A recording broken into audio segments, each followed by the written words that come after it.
Hi ಎಲ್ರಿಗೂ ನಮಸ್ಕಾರ. ನಾನು ನಿಮ್ಮ ಪದ್ಮ. ಎಲ್ಲರೂ ಹೇಗಿದ್ದೀರಾ? ನಾವಂತೂ ತುಂಬ ಚೆನ್ನಾಗಿದ್ದೀವಿ. ಸೊ ಇವತ್ತು ಬೆಳಿಗ್ಗೆನೇ ವ್ಲಾಗ್ನ ಶುರು ಮಾಡಿದ್ದೀನಿ ನೋಡಿ. 5:30 5:45 ಆಗ್ತಾಯಿತ್ತು. ಆಗ್ತಾನೆ ಬೆಳಗಾಗ್ತಾ ಇತ್ತಲ್ಲ. ಸೊ ನೀರು ಬಿಟ್ಬಿಡ್ತಾರೆ ನನಗೆ, ಅಷ್ಟರಲ್ಲಿ ನಾನು ಎಚ್ಚರ ಆಗ್ಬಿಡ್ಬೇಕು, ಇಲ್ಲಾಂದ್ರೆ ನೀರು ನಿಂತೋಗುತ್ತಲ್ಲ. ಹಾಗಾಗಿ ಎದ್ದೆ. ಈಗ ನೋಡಿರಿ ಕುರಿಮರಿ 2 ಹೊರಗಡೆ ಬಂದಿತ್ತು. ಅದಕ್ಕೋಸ್ಕರ ಇವತ್ತು ರೊಟೀನ್ ವ್ಲಾಗ್ನ ಶೇರ್ ಮಾಡ್ಕೊತಾ ಇದ್ದೀನಿ. ಇನ್ನೇನು ಸ್ಪೆಷಲಾಗಿ ಏನಿಲ್ಲ ವ್ಲಾಗಲ್ಲಿ. ನಾರ್ಮಲಾಗಿ ಒಂದು ಚಿಕನ್ ಸಾಂಬಾರು ಮಾಡ್ತಾಯಿದ್ದೀನಿ. ಅದಾದಮೇಲೆ ಸ್ವಲ್ಪ ಅದೆಲ್ಲ ಮಾಮೂಲಿ ರೊಟ್ಟಿನ ಥರನೇ ಅಷ್ಟೇ. ಸೊ ಇಲ್ಲಿ ಬೆಳಿಗ್ಗೆನೇ ಕಡೆ ಹಸುಗಳು ಹಾಲೆಲ್ಲ ಕರಿಯೋದು ಅಂತಂದು ಹೇಳ್ಬಿಟ್ಟು ನಮ್ಮಮ್ಮರ ಕಡೆ ಎಲ್ಲ ಕಟ್ಟಾಕಿದ್ರು ಹೊರಗಡೆ. ಚಿಂಟು ನೋಡಿರಿ ಎಷ್ಟು ಚೆನ್ನಾಗಿ ಆಟಾಡ್ತಾನೆ ಕುರಿಮರಿ ಜೊತೆ ಅಂದರೆ, ತೋರಿಸ್ತೀನಿ ನಿಮ್ಗೆ ಆಮೇಲೆ. ಅದು ಯಾವ ಕಡೆ ಆ ಕಡೆ ಸೈಡ್ಗೆ ಹೋದ್ರೂ ಬಿಡಲ್ಲ, ಆ ಥರ ಹಿಂದೆ ಓಡಿಸ್ಕೊಂಡು ಹೋಗೋದು, ಕರ್ಕೊಂಡು ಬರೋದು, ಈ ಥರ ಮಾಡ್ತಾ ಇರುತ್ತೆ. ಸೊ ನಾನು ಅಷ್ಟರಲ್ಲಿ ಮನೆಗೆ ಒಳಗೆ ಬೇಕಾಗಿರೋ ನೀರೆಲ್ಲ ಬಳಸ್ಕೊಳಕ್ಕೆಲ್ಲ ಇಟ್ಕೊಂಡೆ. ಕುಡಿಯೋಕ್ಕೆ ಅಂತ ನಾವು ಫಿಲ್ಟರ್ ನೀರೇ ತೊಗೊಬರ್ತೀವಿ. ಇದು ಅಡುಗೆಗೆ ಅಂತ ಹೇಳ್ಬಿಟ್ಟು ಈ ನೀರನ್ನ ಬಳಸ್ಕೊತೀವಿ.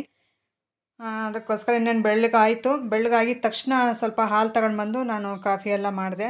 ಟೀ ಮಾಡಿದೆ, ಕಾಫಿ ಎಲ್ಲ ಟೀ ಮಾಡಿಟ್ಟು ಈಗ ನೋಡಿರಿ ಚಿಂಟು ಕೆಸರಲ್ಲೆಲ್ಲ ಹೊರಳಾಡ್ಬಿಟ್ಟು ಸ್ವಲ್ಪ ತಣ್ಣಗಾಗುತ್ತೆ ಅಂತ ಈ ಬಿಸಿಲಿಗೆ ಇನ್ನೇನು ಕೆಸರಲ್ಲೂ ಹೊರಳಾಡಬೇಕು, ನೀರಲ್ಲೂ ಕೂತ್ಕೋಬೇಕು, ಆ ಥರ ಬಿಸಿಲು ನೋಡಿರಿ. ಆ ಕುರಿಮರಿನ ಮೇಯೋಕ್ಕಂತೂ ಬಿಡೋಲ್ಲ. ಹುಲ್ಲು ಮೇಯಕ್ಕೆ ಹೋದರೆ ಆ ಥರ ಆಟ ಆಡಿಸುತ್ತೆ. ಸೊ ಅದಕ್ಕೆ ನಾನು ಚಿಂಟುನೇ ಕಟ್ಟಾಕ್ಬಿಡ್ತೀನಿ, ಇಲ್ಲಾಂದರೆ ಅವ್ನು ಬಿಡೋದೇ ಇಲ್ಲ. ಅಷ್ಟೊಂದು ಕಾಟ ಕೊಡುತ್ತೆ ನಮ್ಮ ಚಿಂಟು. ತುಂಬ ಕ್ಯೂಟಾಗಿ ಚೂಟಿಯಾಗಿದ್ದಾನೆ, ಆರಾಮಾಗಿದ್ದಾನೆ.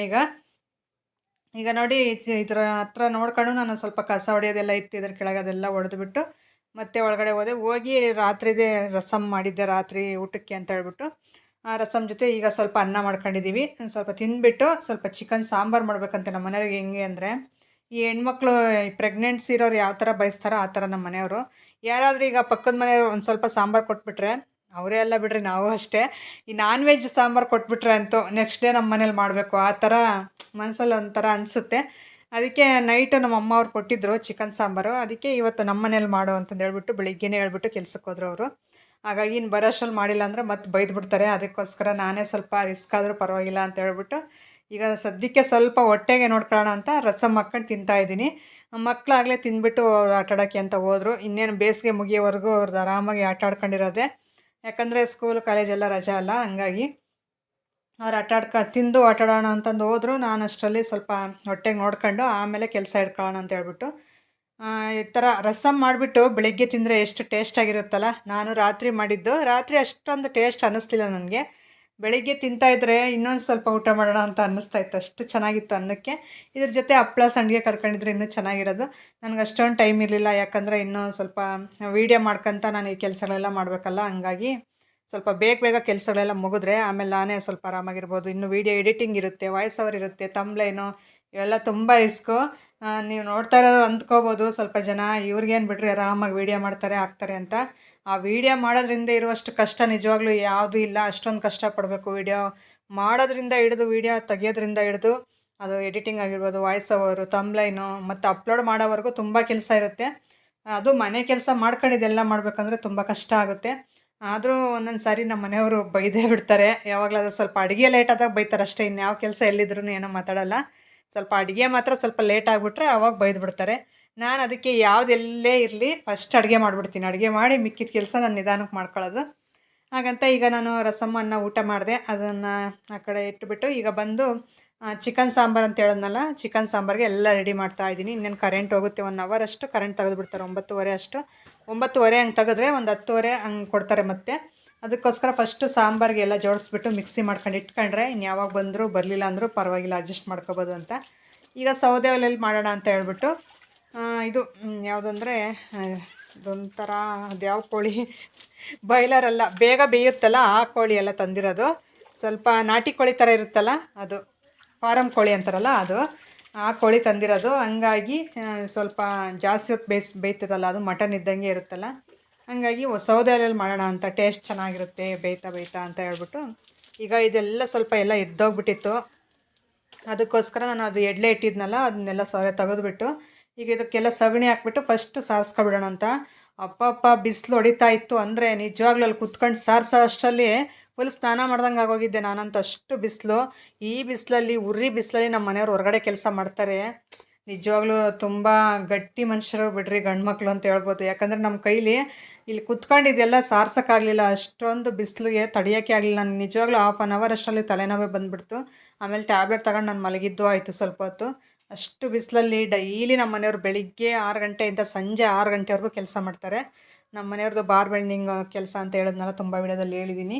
ಅದೇ ಬಿಲ್ಡಿಂಗ್ ಕನ್ಸ್ಟ್ರಕ್ಷನ್ ಕೆಲಸ. ಅದರಲ್ಲಿ ಪಾಪ ಬಿಸಿಲಲ್ಲಿ ಎಲ್ಲರನ್ನೂ ಕರ್ಕೊಂಡೋಗಿ ಕೆಲಸ ಮಾಡಿಸ್ಕೊಂಡು ಅವರು ಮಾಡಿ ಬರೋದಂದರೆ ಅಷ್ಟು ಸುಲಭದ ಕೆಲಸ ಮಾತೇ ಅಲ್ಲ. ನನಗೀಗ ಅನಿಸುತ್ತೆ, ಯಾರಿಗೆ ಆಗಿರ್ಬೋದು, ಬಾಯಲ್ಲಿ ಮಾತಾಡೋದಕ್ಕಿಂತಲೂ ಆ ಕೆಲಸ ಅವರೇ ಎಕ್ಸ್ಪೀರಿಯೆನ್ಸ್ ಮಾಡಿದ್ರೆ ಅವ್ರಿಗಾದ್ರೇ ಗೊತ್ತಾಗೋದದು.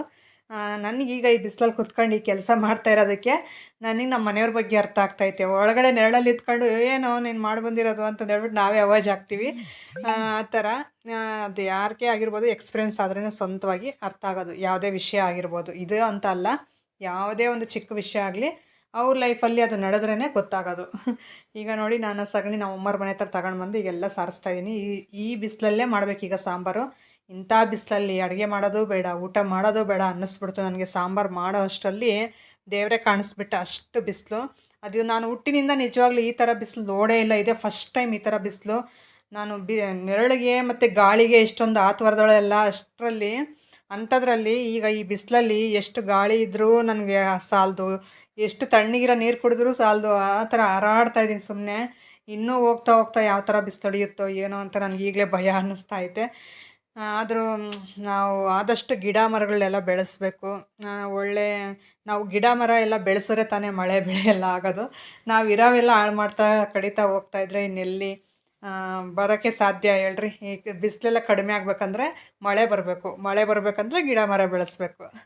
ಅದಕ್ಕೆ ಬೆಳೆಸೋಣಂತೆ. ನಾನು ಸುತ್ತಮುತ್ತ ಮನೆ ಹತ್ರ ಬೆಳೆಸಿದ್ದೀನಿ. ಆದ್ರೂ ಸ್ವಲ್ಪ ಬೇರೆ ಕಡೆ, ಈ ಕಡೆ ಈಗ ನಾನು ಈ ಒಲೆ ಹಾಕಿದ್ದೀನಲ್ಲ, ಇಲ್ಲಿ ತೆಂಗಿನ ಮರ ಇತ್ತು, ಅದು ಮನೆ ಮೇಲೆ ಬಗ್ಗಿತ್ತು. ನಾವು ಅವಾಗ ಕಟ್ ಮಾಡಿಬಿಟ್ವಿ. ಆ ಥರ ಏನಾದರೂ ಒಂದು ರೀಸನ್ಗೆ ಒಂದು ಕಟ್ ಮಾಡಿಬಿಡ್ತಾರೆ, ಅಲ್ಲೊಂದು ಮರ ಹೋಯ್ತು ಅಂತ. ಒಂದು ಮರ ಕಡಿದ್ರೆ 2 ಗಿಡ ನೆಡಬೇಕು ಅಂತಾರಲ್ಲ, ಹಾಗೆ ಎಲ್ಲರೂ ಗಿಡ ಮರ ಬೆಳೆಸಿ ಒಳ್ಳೆ ಪರಿಸರ ಉಳಿಸೋಣ, ಹಾಗೆ ಮಳೆ ಬೆಳೆ ಬರ್ಸೋಣ ಅಂತ ಹೇಳ್ಬಿಟ್ಟು ಕೇಳ್ಕೊಳ್ತಾ ಇದ್ದೀನಿ. ಈಗ ನಾನು ಒಳಗಡೆ ಬಂದೆ. ಸ್ವಲ್ಪ ಅದೆಲ್ಲ ಸಾರಿಸ್ಬಿಟ್ಟು ಸ್ವಲ್ಪ ಹೊತ್ತು ಒಣಗಬೇಕಲ್ಲ, ಚಪ್ಪಲಿ ಹಾಕ್ಕೊಂಡು ಸಾರಿಸ್ತಾ ಇದ್ದೀನಿ ಅಂತ ಪ್ಲೀಸ್ ಬೈಕೋಬೇಡಿ, ಆಮೇಲೆ ಮೆಸೇಜು ಮಾಡಬೇಡಿ. ಯಾಕಂದರೆ ಕಾಮೆಂಟೆಲ್ಲ ಅದೇ ಥರ ಮಾಡಿಬಿಡ್ತಾರೆ. ನಾನು ಅಷ್ಟು ಬಿಸಿಲಲ್ಲಿ ಸ್ವಲ್ಪ ಹೊತ್ತು ಚಪ್ಪಲಿ ಬಿಟ್ಟು ಸಾರಿಸ್ದೆ ನೋಡಿ, ಕಾಲೆಲ್ಲ ಉರಿ ಹತ್ಕೊಬಿಟ್ಟು ಸುಟ್ಟುಬಿಟ್ಟು, ಅದಕ್ಕೋಸ್ಕರ ಚಪ್ಪಲಿ ಹಾಕ್ಕೊಂಡೆ ಸಾರಿಸ್ದೆ. ಈಗ ಸ್ವಲ್ಪ ಟೀ ಕುಡಿದ್ಬಿಟ್ಟು ಆಮೇಲೆ ಸಾಂಬಾರಿಗೆಲ್ಲ ಜೋಡಿಸಿದ್ನಲ್ಲ ಅದೆಲ್ಲ ಮಿಕ್ಸಿ ಮಾಡ್ಕೊಳ್ಳೋಣ ಅಂತ ಹೇಳ್ಬಿಟ್ಟು ಒಳಗಡೆ ಬಂದೆ. ಈಗ ಮಿಕ್ಸಿಗೆ ಅಂತಂದು ಹೇಳ್ಬಿಟ್ಟು ರುಬ್ಕೊಳ್ಳೋಕ್ಕೆ ಜಾರ್ಗೆಲ್ಲ ಹಾಕ್ಕೊಂಡು ರುಬ್ಕೊತಾ ಇದ್ದೀನಿ. ನಾನ್ ವೆಜ್ಗೆ ನಾರ್ಮಲಾಗಿ ನಾನು ಯಾವಾಗಲೂ ಮಾಡೋ ಥರನೇ ಮಾಡೋದು ಅಷ್ಟೇ, ಇನ್ನೇನು ಅದಕ್ಕೆ ಪ್ರೊಸೆಸ್ಸಾಗಿ ಏನು ತೋರ್ಸೋಕ್ಕೆ ಹೋಗಲಿಲ್ಲ. ಸೊ ಅದಕ್ಕೆ ಈಗ ಎಲ್ಲ ರುಬ್ಕೊಬಿಟ್ಟು ಫಸ್ಟು ಸಾಂಬಾರಿಗೆ ಇಟ್ಬಿಟ್ರೆ ಆಮೇಲೆ ಕರೆಂಟ್ ಹೋದರೂ ಪರವಾಗಿಲ್ಲ ಅಂತ ಹೇಳ್ಬಿಟ್ಟು ಬೇಗ ಕೆಲಸ ಮಾಡ್ಕೊತಾ ಇದ್ದೀನಿ. ನಮ್ಮದು ಸೀಟಿನ ಮನೆ ಆಗಿರೋದ್ರಿಂದ ಫುಲ್ಲು ಸೆಕೆ, ಅಂದರೆ ಸೆಕೆ, ಗಾಳಿನೇ ಬರಲ್ಲ. ಅದರಲ್ಲಿ ಕಿಟಕಿಗಳೆಲ್ಲ ಮುಂಚೆ ಇರಲೇ ಇಲ್ಲ. ಇದು ಹಳೆ ಮನೆ ಆಗಿರೋದ್ರಿಂದ ಕಿಟಕಿಗಳೇ ಇರಲಿಲ್ಲ. ನಾವೀಗ ಸ್ವಲ್ಪ ಹಂಗೆ ಡೆಕೋರೇಷನ್ ಮಾಡ್ಕೊಂಡಿದ್ದೀವಿ. ಸ್ವಲ್ಪ ಹಂಗೆ ಚಿಕ್ಕದಾಗಿ ಕಿಟಕಿಗಳೆಲ್ಲ ಇಟ್ಕೊಂಡಿದ್ದೀವಿ ಮನೆಗೆ. ಆಗ ಮುಂಚೆ ಈ ಥರ ಕಿಟಕಿಗಳೆಲ್ಲ ಇಲ್ಲ. ಒಂದೇ ಒಂದು ಕಿಟಕಿ ಇತ್ತು ಅಡುಗೆ ಮನೇಲಿ, ಚಿಕ್ಕದದು. ಇನ್ನು ಬೆಡ್ರೂಮ್ಸಲ್ಲಾಗಿರ್ಬೋದು, ಹಾಲಲ್ಲಿ ಯಾವುದೇ ಥರ ಕಿಟಕಿ ಇರಲಿಲ್ಲ, ಒಳಗೆ ಗೋಡನ್ ಥರ ಇತ್ತು ಮನೆ. ಸೊ ಹಂಗಾಗಿ ನಾವೀಗ ಹೆಂಗೆ ಬೇಕೋ ಹಂಗೆ ಸ್ವಲ್ಪ ಹಂಗೆ ಡೆಕೋರೇಟ್ ಮಾಡ್ಕೊಂಡಿದ್ದೀವಿ. ಸೊ ಈಗ ಅದನ್ನೆಲ್ಲ ರುಬ್ಕೊಳ್ಳೋಣ ಅಂತ ಹೇಳ್ಬಿಟ್ಟು ಈಗ ಎಲ್ಲ ಒಂದ್ರ ಜಾರ್ನಾಗ ಹಾಕ್ಕೊಬಿಟ್ಟು ರುಬ್ಕೊತಾ ಇದ್ದೀನಿ. ರುಬ್ಕೊಂಡು ಈಗ ಸಾಂಬಾರನ್ನು ಮುಗಿದ್ರೆ ಸಾಕಪ್ಪ ಅನ್ನಿಸ್ಬಿಟ್ಟೈತಿ ಸೆಕೆಯಲ್ಲಿ. ಅಷ್ಟು ಬಿಸಿಲು, ಆ ಹಬ್ಬಕ್ಕೆ ತಡೆಯೋಕ್ಕೆ ಆಗ್ತಾಯಿಲ್ಲ. ಈಗ ನೋಡಿ, ಆಗಲೇ ಬಿಸಿಲು ಹೆಂಗೆ ಕಾಣಿಸ್ತೈತೆ ನಿಮಗೆ ಕ್ಯಾಮ್ರಾಗೆ. ಇದರಲ್ಲಿ ನನಗೆ ಇನ್ನೊಂದು ಪ್ರಾಬ್ಲಮ್ ಆಯ್ತು. ಏನಂದರೆ ಈ ಬಿಸಿಲಿಗೆ ಕ್ಯಾಮ್ರಾ ಹಿಡಿಯೋಕ್ಕಿಲ್ಲ, ಓವರ್ ಹೀಟೆಡ್ ಅಂತಂದು ಹೇಳ್ಬಿಟ್ಟು ಅದು ಆನೇ ಆಗ್ತಾಯಿಲ್ಲ ಕ್ಯಾಮ್ರಾ. ಅದರಿಂದ ತುಂಬ ಕಷ್ಟ ಆಯಿತು.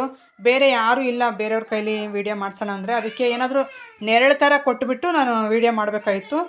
ನೆರಳು ಏನೂ ಇರಲಿಲ್ಲಲ್ಲ, ಹಂಗಾಗಿ ಈಗ ಅದೊಂದು ಪ್ರಾಬ್ಲಮ್ ಆಯಿತು. ನಾನು ಹಂಗೆ ಕಷ್ಟಪಟ್ಟು ಸ್ವಲ್ಪ ವೀಡಿಯೋ ಬೇಕಲ್ಲ ನನಗೆ, ಹಂಗಾಗಿ ಅದು ಆಫ್ ಆದಂಗೆಲ್ಲ ಸ್ವಲ್ಪ ಹೊತ್ತು ನೆರಳಲ್ಲಿಟ್ಟು ಅದು ಆನ್ ಆದಮೇಲೆ ಮತ್ತೆ ವೀಡಿಯೋ ತಗೊಂಡು ಮಾಡ್ತಾ ಇರೋದು.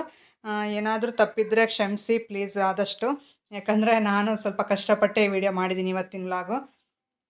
ಈಗ ಅದಕ್ಕೆ ಒಗ್ಗರಣೆಗೆ ಸ್ವಲ್ಪ ಈರುಳ್ಳಿ, ಎಣ್ಣೆ, ಪಲಾವ್ ಎಲೆ ಹಾಕಿದ್ದೀನಿ ಅಷ್ಟೇ. ಅದೆಲ್ಲ ಸ್ವಲ್ಪ ಫ್ರೈ ಆದಮೇಲೆ ಈಗ ಚಿಕನ್ ಪೀಸೆಲ್ಲ ಹಾಕ್ಬಿಟ್ಟು ಫ್ರೈ ಮಾಡ್ತಾಯಿದ್ದೀನಿ. ಇದನ್ನು ಒಂದು 10 ನಿಮಿಷ ಬೇಯಿಸ್ಕೊಬಿಡ್ತೀನಿ ಎಣ್ಣೆಯಲ್ಲಿ. ಈ ಥರ ಬೇಯಿಸ್ಕೊಂಡು ಆಮೇಲೆ ಅರಿಶಿನ ಉಪ್ಪು ಹಾಕಿ ಅದನ್ನೊಂದು 10 ನಿಮಿಷ ಬೇಯಿಸ್ಬಿಟ್ಟು ಆಮೇಲೆ ಖಾರದ ನೀರು ಸೇರಿಸ್ಬಿಟ್ಟು ಅದನ್ನು ಕುದಿಯೋವರೆಗೂ ಬೇಯಿಸ್ಕೊಂಡ್ರೆ ಸಾಕು. ಸೇಮ್ ಇದೇ ಥರ ನಾನು ಯಾವಾಗಲೂ ಮಾಡೋದು. ಡಿಫ್ರೆಂಟಾಗಿ ಮಾಡಿದ್ರೆ ನಾನು ಚಿಕ್ಕ ಮಗ ಒಬ್ಬನು ತಿಂತಾನೆ ಅಷ್ಟೇ. ಇನ್ನು ನಾನು ದೊಡ್ಡ ಮಗ ಮತ್ತು ನಮ್ಮ ಮನೆಯವರು ತಿನ್ನೋದೇ ಇಲ್ಲ. ನೀನು ಹೊಸ್ದಾಗಿ ಏನು ಮಾಡಬೇಡಮ್ಮ, ನಮಗೆ ಸೆಟ್ ಆಗೋಲ್ಲ ಅಂತಂದು ಹೇಳ್ತಾರೆ. ಹಂಗಾಗಿ ನಾನು ಯಾವುದೇ ಅಡುಗೆಗಳಾಗಿರ್ಬೋದು ಸ್ವಲ್ಪ ಹೊಸ್ದಾಗಿ ಟ್ರೈ ಮಾಡ್ಬೇಕಂತ ಸ್ವಲ್ಪ ಮಾಡ್ಕೊಂಡು ನಾನು ನನ್ನ ಮಗ ತಿಂತೀವಿ. ಇವರಿಬ್ರಿಗಂತೂ ಯಾವಾಗಲೂ ಯಾವ ಥರ ಅವರಮ್ಮ ಅವರು ಎಲ್ಲ ಯಾವ ಅವಾಗಿಂದ ಯಾವ ಥರ ಮಾಡಿದ್ರೋ ಅದೇ ಥರನೇ ಮಾಡಿಡ್ಬೇಕು ನಮ್ಮ ಮನೆಯವರಿಗೆ ಅಡುಗೆಗಳು. ಸೊ ಅದಕ್ಕೋಸ್ಕರ ಹಂಗೆ ಮಾಡ್ತಾಯಿರ್ತೀನಿ. ಡಿಫ್ರೆಂಟಾಗಿ ನಾವೇನಾದರೂ ತಿನ್ನಬೇಕಂದ್ರೆ ಸ್ವಲ್ಪ ಮಾಡ್ಕೊಂಡು ನಾನು ನನ್ನ ಚಿಕ್ಕ ಮಗ ತಿಂತಾಯಿರ್ತೀವಿ ಅಷ್ಟೇ. ಈಗ ನೋಡಿ ಟೇಸ್ಟ್ ನೋಡ್ತಾರೆ ಆ ಥರ ಡಿಫ್ರೆಂಟಾಗಿ ಮಾಡಿದಾಗ ಏನೋ ಚೆನ್ನಾಗೈತೆ ಅಂತಾರೆ, ಇಲ್ಲ ಸುಮ್ಮನೆ ಮುಖ ನೋಡಿ ಸುಮ್ಮನೆ ಹಾಕ್ತಾರೆ. ಹಂಗಾಗಿ ಪಾಪ ಇಷ್ಟ ಇಲ್ದಿದ್ದು ಏನಕ್ಕೆ ಮಾಡೋದು ಅಂತ ನಾನು ಅಷ್ಟಾಗಿ ಏನು ಹೊಸ್ದಾಗಿ ಟ್ರೈ ಮಾಡೋಕ್ಕೋಗಲ್ಲ. ಈಗ ನೋಡಿರಿ ಅರಿಶಿನ ಸ್ವಲ್ಪ ಉಪ್ಪು ಹಾಕ್ಬಿಟ್ಟು ಒಂದು ಸ್ವಲ್ಪ ಹೊತ್ತು ಬೇಯಿಸಿ ಈಗ ಪ್ಲೇಟ್ ಮುಚ್ತಾ ಇದ್ದೀನಿ. ಇದನ್ನು ಒಂದು 10 ನಿಮಿಷ ಫ್ರೈ ಆಗಿಬಿಡ್ಬೇಕು ಚೆನ್ನಾಗಿ. ಫ್ರೈ ಮಾಡಿಬಿಟ್ಟು ಖಾರದ ನೀರು ಸೇರಿಸಿದ್ರೆ ಎಷ್ಟು ಚೆನ್ನಾಗಿರೋ ಚಿಕನ್ ಸಾಂಬಾರು ರೆಡಿಯಾಗುತ್ತೆ ಅಂದರೆ ನಿಜವಾಗ್ಲೂ ಸಖತ್ತಾಗಿರುತ್ತೆ. ನನಗಂತೂ ತುಂಬ ಇಷ್ಟ ಈ ಚಿಕನ್ ಸಾಂಬಾರು. ನಮ್ಮ ಮನೆಯವ್ರಿಗೆ ಇಷ್ಟ ಆಗಿರೋ ಚಿಕನ್ ಸಾಂಬಾರು ತುಂಬ ಇಷ್ಟ ಆಗುತ್ತೆ ನನಗೂ. ಈಗ ನೋಡಿರಿ ಸೌದೆ ಒಲೆಯಲ್ಲಿ ಅಂತ ಹೇಳಿದ್ನಲ್ಲ, ಸೌದೆ ಕಟ್ ಮಾಡಿರೋದು ಸ್ವಲ್ಪ ಇಟ್ಕೊಂಡಿದ್ದೆ ಹಿಂಗೇ, ಯಾವಾಗಲಾದ್ರೂ ಟೈಮ್ ಬರುತ್ತೆ ಅಂತ ಹೇಳ್ಬಿಟ್ಟು. ಈಗ ಸಾಂಬಾರು ಮಾಡೋದಕ್ಕೆ ಅಡ್ಜಸ್ಟ್ ಆಯಿತು. ಈಗ ಅದನ್ನೆಲ್ಲ ಸಾಂಬಾರೆಲ್ಲ ಮಾಡ್ಕೊಂಡು ಅಷ್ಟರಲ್ಲಿ ಗಾಳಿ ಮಳೆ ಎದ್ದುಬಿಡ್ತು. ಸುಮ್ಮನೆ ಫುಲ್ಲು ಗಾಳಿ, ಅದಕ್ಕೋಸ್ಕರ ನಾನು ಒಳಗಡೆ ಇಟ್ಬಿಟ್ಟೆ. ಅದು ರೆಡಿ ಆಯಿತು ಸಾಂಬಾರು.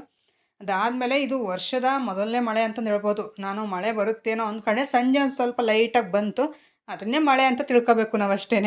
ಈಗ ನೋಡ್ರಿ ಗಾಳಿ ಎಲ್ಲ ಎದ್ದುಬಿಟ್ಟೈತೆ, ಮೋಡ ಆಗೈತೆ. ನನ್ನ ತಮ್ಮ ಬೇರೆ ಹಸುಗಳು ಹಾಲು ಕರಿಬೇಕು ಅಂತ ಬೇಗ ಬೇಗ ಬಂದ ಅವನು. ಹಾಲು ಕರಿಯೋಕೆ ಇನ್ನೇನು ರೆಡಿ ಮಾಡ್ಕೊತಾ ಇದ್ರು. ನಾನು ಅಷ್ಟರಲ್ಲಿ ಸ್ವಲ್ಪ ವೀಡಿಯೋ ಮಾಡ್ಕೊಂಡು ಊಟ ಮಾಡಿದ್ವಿ ನಾವು. ಕರೆಂಟ್ ಹೋಗುತ್ತೆ ಅಂತ ಹೇಳ್ಬಿಟ್ಟು ನಾನು ಲಾಸ್ಯ ಮಾನ್ವಿಕ್ ಎಲ್ಲರೂ ಊಟ ಮಾಡಿದ್ವಿ. ಈಗ ನೋಡಿ ಹನಿ ಉದುರ್ತಾ ಇತ್ತು. ಸಂಜೆ ಆಗಲೇ ಒಂದು 7:30 8 ಗಂಟೆ ಆಗಿತ್ತು. ಈಗ ಈ ಮಳೆಯಲ್ಲಿ ಕುಣಿತಾವ್ರೆ ಮಾನ್ವಿಕ್ ಲಾಸ್ಯ. ಸೊ ಇದಾಗಿತ್ತು ಫ್ರೆಂಡ್ಸ್ ಇವತ್ತಿನ ವ್ಲಾಗು. ಯಾವ ಥರ ಅನ್ನಿಸ್ತು ಈ ವಿಡಿಯೋ ಅಂತ ಹೇಳಿ.